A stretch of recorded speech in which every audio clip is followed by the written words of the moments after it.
bertemu lagi dengan saya Karlina Bakara dalam pelajaran Matematika kelas 8 SMP semester 1 ya. Pada kesempatan ini kita akan melanjutkan materi persamaan garis lurus. Pada video persamaan garis lurus part yang kedua, kita akan mempelajari submateri menentukan kemiringan atau gradien persamaan garis lurus. Perhatikan modifikasi persamaan garis lurus berikut. Persamaan garis ini dapat kita tuliskan bentuknya AX tambah BY sama dengan C. Lalu kita modifikasi BY sama dengan min AX tambah C. Lalu kita sederhanakan, kita peroleh persamaan garis Y sama dengan min A per B X tambah C per B. Lalu pada video persamaan garis lurus part 1 kemarin, kita sudah mempelajari bagaimana bentuk persamaan garis. Bentuk persamaan garis yang lain boleh kita tuliskan Y sama dengan MX tambah N. Kedua persamaan garis ini adalah ekivalen atau setara, sehingga nilai koefisien X-nya sama. Demikian juga dengan nilai konstantanya. Lalu boleh kita tuliskan bahwa M sama dengan negatif A per B dan N sama dengan C per B. Apakah itu M? M adalah notasi untuk menyatakan gradien atau kemiringan garis.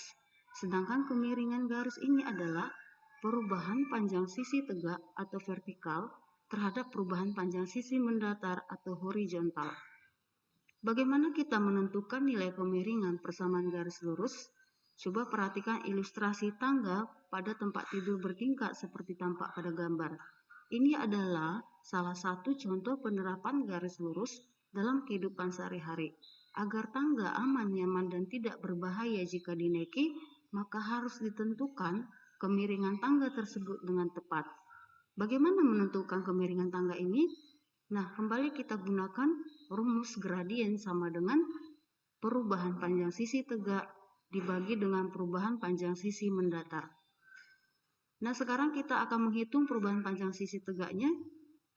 Kita mulai posisi titiknya di sini, lalu kita gambarkan panah arahnya ke bawah sampai bertemu pada titik pangkal sisi mendatar. Maka kita tentukan perubahan panjang sisi tegaknya sama dengan negatif 150. Setelah itu, dari titik pangkal sisi mendatar kita gambarkan panah arahnya ke kiri. Maka perubahan panjang sisi mendatar sama dengan negatif 50. Nah, ingat ya pada garis bilangan, jika arahnya ke kanan dan ke atas, maka nilai bilangannya positif. Sedangkan bila arahnya ke bawah atau ke kiri, maka nilai bilangannya negatif. Maka kita boleh menghitung kemiringan tangga ini dengan membagikan negatif 150 dibagi dengan negatif 50, maka hasilnya adalah 3. Nah, jika kita diminta untuk menentukan kemiringan garis yang digambarkan pada koordinat kartesius, maka juga kita gunakan rumus gradien sama dengan perubahan panjang sisi tegak dibagi dengan perubahan panjang sisi mendatar. Pertama kita tentukan titik dimulainya untuk menghitung perubahan panjang sisi tegak. Titiknya di sini. Lalu gambarkan panah arahnya ke bawah. Lalu kita tulis perubahan panjang sisi tegak sama dengan negatif A. Lalu gambarkan panah arahnya ke kanan. Maka perubahan panjang sisi mendatar sama dengan positif B. Maka gradien garis ini ditentukan dengan rumus M sama dengan negatif A per B. Kita lihat pada contoh soal berikut. Garis yang memotong sumbu X dan sumbu Y, kita akan tentukan kemiringannya. Bagaimana menentukan kemiringannya? Kita gunakan rumus gradien tadi, lalu kita tentukan posisi titik dimulainya menghitung perubahan panjang sisi tegak. Nah, kita mulai dari titik sini, lalu kita gambarkan panah arahnya ke bawah. Maka perubahan panjang sisi tegak sama dengan negatif 4. Kita gambarkan kemudian panah ke arah kiri, maka perubahan panjang sisi mendatar sama dengan negatif 3.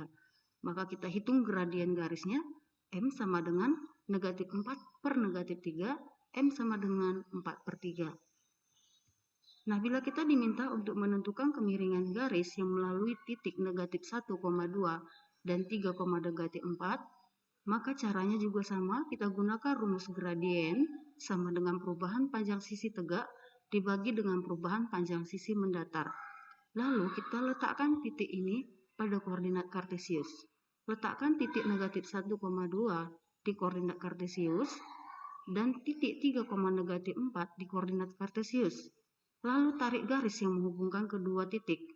Maka kita lihat seperti inilah garis yang melalui titik min 1,2 dan 3, min 4. Lalu kita tentukan posisi titik dimulainya untuk menghitung perubahan panjang sisi tegak.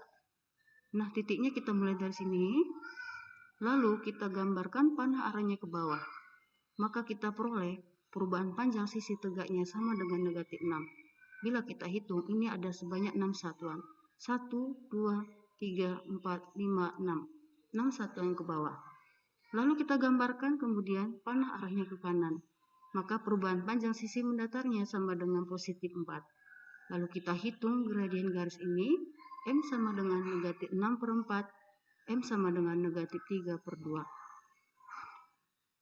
Nah, menentukan kemiringan garis yang melalui dua titik, misalkan titik A, X1, Y1 dan titik B, X2, Y2, tetap menggunakan rumus gradien sama dengan perubahan panjang sisi tegak dibagi dengan perubahan panjang sisi mendatar. Lalu ini boleh kita modifikasi dengan pertama kita akan lihat perubahan panjang sisi tegaknya.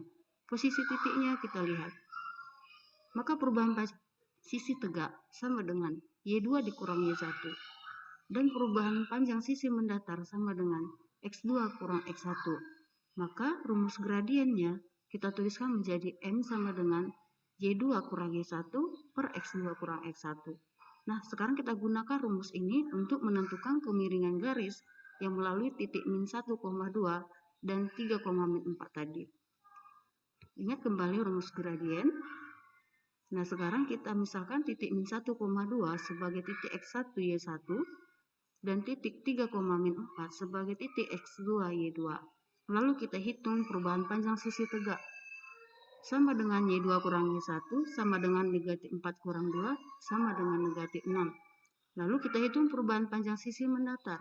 Sama dengan X2 kurang X1 sama dengan 3 kurang min 1 sama dengan 4. Maka kita peroleh M-nya sama dengan negatif 6 per 4 sama dengan negatif 3 per 2. Nah, hasilnya tetap sama walaupun diperoleh dengan cara yang berbeda.